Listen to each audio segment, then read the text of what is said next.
Hi, welcome back to Beyond Talk. Today we're going to talk about one of the three pillars that Beyond Identity is based on, which is the easy to use pillar and why it's important for what we do. With me, I have Jason Casey, our CEO. Jason, what does easy to use mean when we talk about it from the perspective of one of the core pillars of Beyond Identity? Easy to use really flows into something called security UX. Number one, security oftentimes has been the group or a set of products that make life harder on end users. And that's if you just poll people randomly on the street and you ask them, how has a security product improved your life? 2 out of 3 answers are going to be, actually, it slows me down. It asks me to do more things. I don't know why I have to have my phone and my laptop and do this dance. And another way of looking at it too is a security system, or really any system that's trying to achieve some sort of security result. If it does not consider its end user experience, it's kind of creating the potential for its next security vulnerabilities, right? Like your end users will create your vulnerabilities. And if you are not considering them from a usability perspective, not only are you doing it wrong, but you are literally setting yourself up for failure. So end users are an integral part of the operation of an identity platform. Fundamentally, the identity platforms help end users get to work. If you don't allow them to get to work in a seamless and simple fashion, if you don't let them handle the things that come up throughout their daily life, like I got a new device, I lost my old device, I need to provide just-in-time authorization for the supervisory task. If you don't consider these sort of basic operations, and if you don't make them simple and easy to where the end user doesn't have to be that thoughtful, you're kind of missing the boat. When there's complexity, especially with complexity around end users, cracks appear, right? So humans have error rates. That's right. Right? Maybe your error rate is lower than my error rate. Yes. But if someone shoots enough tennis balls at you, eventually a couple are going to get through. Look at the phishing exploits, right? Yes. Which is fundamentally an example of exploiting human error rates. Yes. Everybody gets trained on what not to click. Everybody gets trained on how the Cyrillic O is not the Roman O, right? Hold that in your head for too long. But the reality is the adversaries are coming at us with large language models that can approximate to a degree that's almost indecipherable for a human your writing pattern, yep, your visual appearance, the sound of your voice. Yep. So in a way, robots are being sent to combat humans, right? I don't want to fight a robot. I don't think most people want to fight a robot.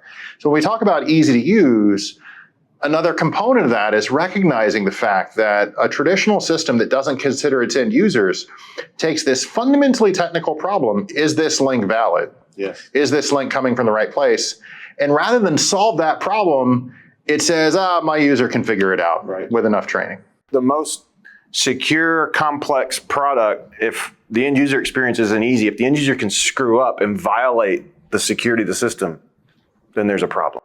The goal of a strong security, specifically an identity security platform, is to enable an end user to work and protect them. Absolutely. It's not to protect them and then enable them to work. What are some of the things that Beyond Identity does to make sure our products are easy to use? We try to focus and double down on this paradigm that was really established in the early 2010s in banking. And most of us today know this as like the Android or Apple Pay experience. You go to buy something and you'll pull your phone out and you'll pay for a coffee, or you'll pay for a book, or maybe not a book. Apparently that's just me. You'll pay for something, but the way that you'll do it is you'll do it with a 2-factor Phish-resistant technology. Now, you didn't know that. My mom certainly doesn't realize that when she's doing that. But a bill's getting sent over, a biometric or a biohash specifically is getting appended to that bill, and then a private key is signing that whole thing. So it's a 2-factor, Phish-resistant, enclave-anchored authentication process that's making that bill pay work. Now, that's so the financial industry can secure payments. Chip manufacturers don't like to make specialized chips. It's just cheaper for them if they're always cranking out the same parts, just a different scale. So it turns out your phone and your laptop now all have this payment technology in it. And we realized we could harness that technology that already exists in your laptop, that already exists in your phone, to let you have the same seamless experience that you have for buying a cup of coffee to actually be able to get to work.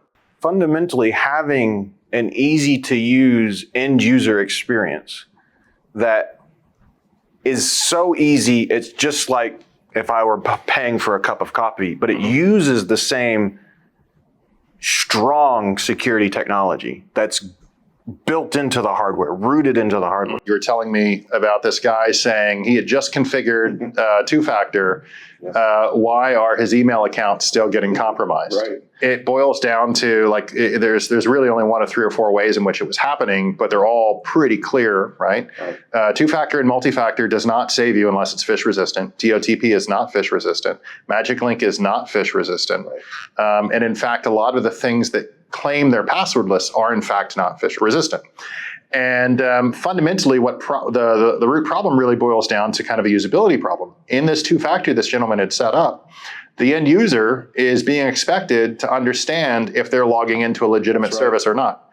When I pay for a cup of coffee with Apple Pay, how often am I asked to figure out if the bill that's coming to my phone is in fact from the coffee shop that I'm at, right? I never get asked that because number one, it's idiotic, right? That's just idiotic when you consider human factors.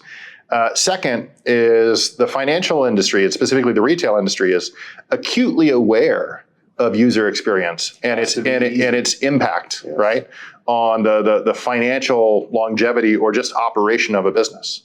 So again, why can't we take that same lesson learned? Why do we expect the user to understand if they're paying for or logging into or going to work at their legitimate work? You shouldn't. A protocol and a digital wallet can take care of that on their behalf. We're leveraging the hardware, we're leveraging the technology to make sure that the end user experience is as easy and streamlined as possible.